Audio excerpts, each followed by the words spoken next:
What is good, everyone? Welcome to a very special Game 6 NHL Stanley Cup Final preview between the Edmonton Oilers and the Florida Panthers. We have had such a fantastic series, and I am so ready to break down what we saw in Game 5 and what we can expect in Game 6. And you know I don't do this by myself. We got to bring in Mr. Hockey himself, Robby Hockey. How you doing, buddy? Hey, I'm doing great, Mark. I wish this game was tonight. I'm just amped for it more than anything. You know, you're absolutely right. I loved that break between Game 4 and Game 5. We had 1 day rest, and they were right back at it, and we kind of, were able to jump right back into it again. I'm not a big fan of the number of days off right now, and I get that their legs are tired and they need to refresh and do that sort of thing. But come on, let's play some hockey. And speaking of which, Game 5 in Edmonton. Florida goes up, takes care of business in Edmonton, have a commanding 3-2 lead, can close out this series in Game 6. What are your thoughts? What were some of the takeaways that you had from that Game 5? Yeah, a lot of it is the more things change, the more they stay the same. Bennett, Marchand did their thing yet again. They're the two favorites for the Conn Smythe right now, especially if Florida wins. I'm really hoping Marchand can get another goal and they take care of business. And then you see McDavid and Draisaitl just not show up again. I know Florida's they've got McDavid on lock, but I mean when he scored his goal, it shows what happens if he can get loose. Things will happen, and they still won't put Draisaitl on the top line with him. I don't know what else they need to see. Yeah, you would really think, because that has been the Oilers' Achilles heel this series, hasn't it? Their slow starts. I mean, they've really gotten off to slow starts, and it's cost them. They've missed opportunities. They've just seemed very sluggish. They still have some unanswered questions as far as goaltending is concerned. Do we get Calvin Pickard or do we see Stuart Skinner again? But to your point, Brad Marchand, and I know that you had a Conn Smythe play on him, that plus 5,000 is really looking good, because I just checked earlier today. It's down to plus 1,300. So I like where this is going for you. Still great odds. I mean, if you want to get in on it now, plus 1,300 is nothing to sneeze at. I haven't checked Bennett's, but if his is anywhere like minus 105, plus 100, maybe even hedge, and start putting some Bennett Conn Smythe props together. Two, you talked about goaltending. I'm not as upset with Pickard as much as the defense in front of him. It's like, okay, we want to play our offensive game, and then they forget to play defense as well. So I don't really put as much of it on Pickard. I definitely wouldn't go back to Stuart Skinner on the road, considering how we've seen him fare in the playoffs on the road. I think you keep Pickard in and roll with what you got. Yeah, you know what? I agree with you 100% there. I just think that Skinner is too much of a liability, especially on the road. If this game was in Edmonton, okay, I understand the toss-up and maybe you go with Skinner and give him a shot to redeem himself. But this game is in Florida, where Florida owns Skinner, and I just think that they've gotten too deep into Skinner's head for him to be effective in Florida. Agreed. I completely agree. And it doesn't help that Skinner's sitting next to the announcer and they talk about how bad he's been. So not only does he have the mental woes, but he has to actually hear everything right beside him, because he hears everything they're saying. So I got to feel bad for the guy at this point. Yeah. It's, but again, you get paid the big bucks for a reason. You're out in that limelight. It's time to show up, especially for the Stanley Cup Finals, Let's get to Game 6. I gotta know, what are you on? Man, it seems like I'm redundant, but I'm going Sam Bennett for a point at minus 130. Look, he has points in 9 of his last 10 games, 9 goals and 4 assists. If Florida pulls this off and he gets another goal in this game, I think he's pretty much sealed up the Conn Smythe. But, man, he's an agitator and a goal scorer. 2 things opposing teams hate to see. He's getting in their head, and he's scoring on them. Like, nothing is changing. I saw him and Draisaitl kind of have words. I don't know if Draisaitl wants that smoke, because Bennett he can fight. But I've been on this prop every game, and it's cashed every time. That first line is still playing 2 ways. Barkov and Reinhart are still both doing jobs of trying to keep McDavid contained, which is leading to scoring on the second and third line. Shout out to the third line again, coming through on the road, just continuing scoring points. If this goes to a Game 7, that would definitely be a play for me for all 3 of those guys. But Skinner, Pickard, doesn't matter. I'm going to roll with my guy Sam Bennett to get a point at minus 130. This is at ESPN Bet. I do want to mention this as well. ESPN Bet have had the better odds for player props considerably better odds. Like this odds, it's like minus 145 at other books, almost minus 160. So if you're going to put this in, I would go to ESPN Bet now and do it. That's a great point. And, we were talking right before we came on because I was real interested in Perry and his stats. What were his shots on goal? Remind everybody what he's been doing this series. Yeah, so he had 3 the last game, but in his last 7 games, he's averaging 3.14 shots on goal. And, they moved him to the 4th line. Didn't really matter. He still scored a goal. Even in garbage time, he put up a goal, and he still had his 3 shots. So that is a great look as well. That's another prop you will probably see tomorrow on Just a Stat Sports. But, yeah, Corey Perry, ageless wonders. Corey Perry and Brad Marchand are the talk of the town in this series. And speaking of which, I'm not even giving out my official play yet, but a bonus play, one that you and I were talking about before we came on. I like Corey Perry 2+ shots on goal paired with Brad Marchand to get 1+ shot on goal. Put them both together for minus 110 play. I love that look for both of them. It's a great look. I am on Corey Perry shots on goal because it was still minus 130 at ESPN Bet. I have put that in. I think it's going to go up. I think those odds are going to get juiced. But if you can add somebody like Marchand for a shot on goal, definitely like that way better than just putting him by himself. Absolutely. I am following another trend, and it is a scoring trend on this one. And, I go back to if it ain't broke, why fix it? I am taking the Panthers race to 3 goals at minus 102. The Panthers have gotten to 3 goals first in 4 of the 5 games in this series. The only time they didn't, game 4, where Edmonton just exploded and ended up just putting that boot to ass for an 8-1 blowout.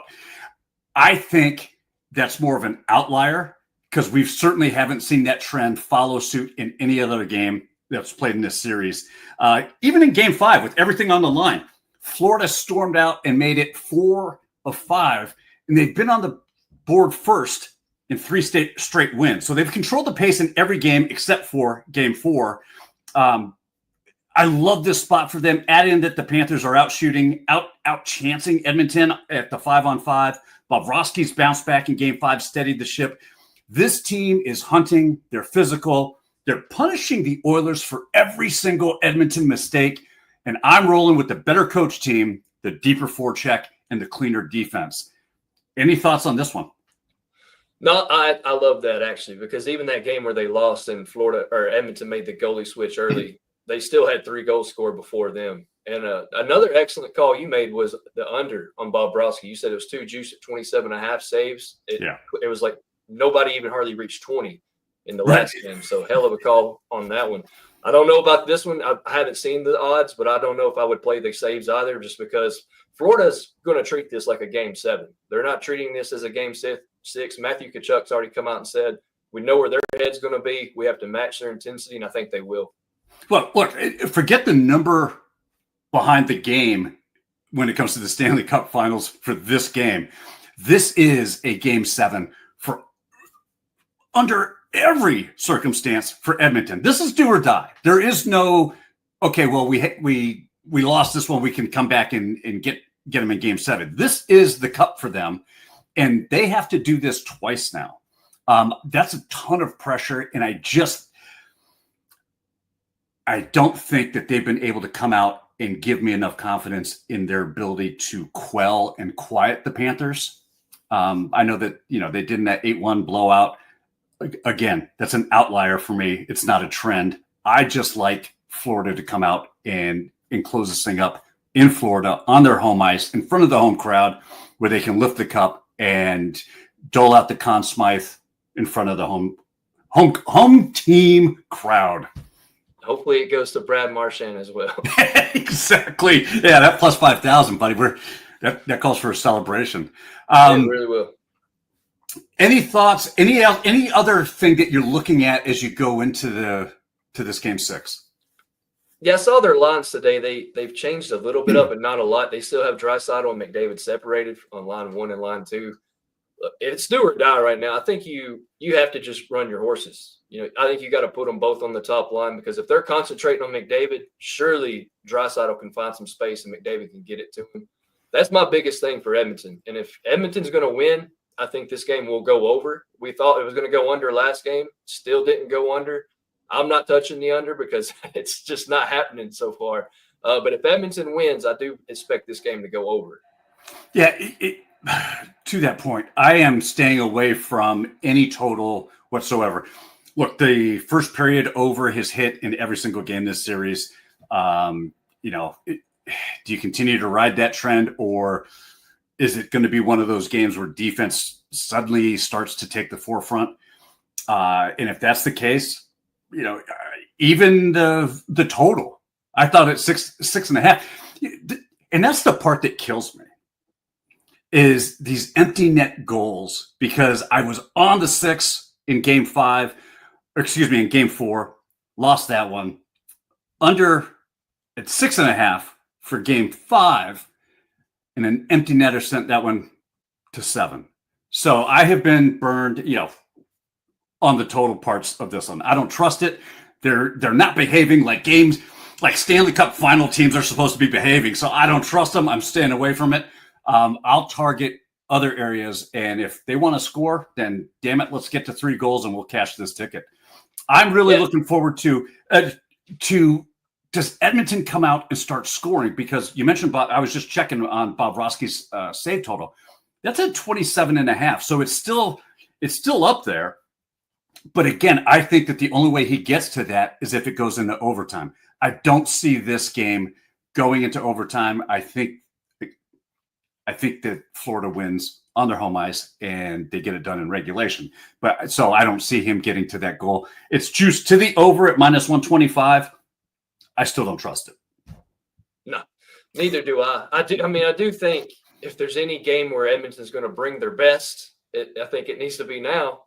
They keep saying that you haven't seen our best yet. Well, it's do or die, man. It's do or die. And then you got to look at, I know we're going into the future. Does McDavid even want to come back? Because I think his contract is up and he's going to be hitting the market maybe here pretty soon. Does he want to come back?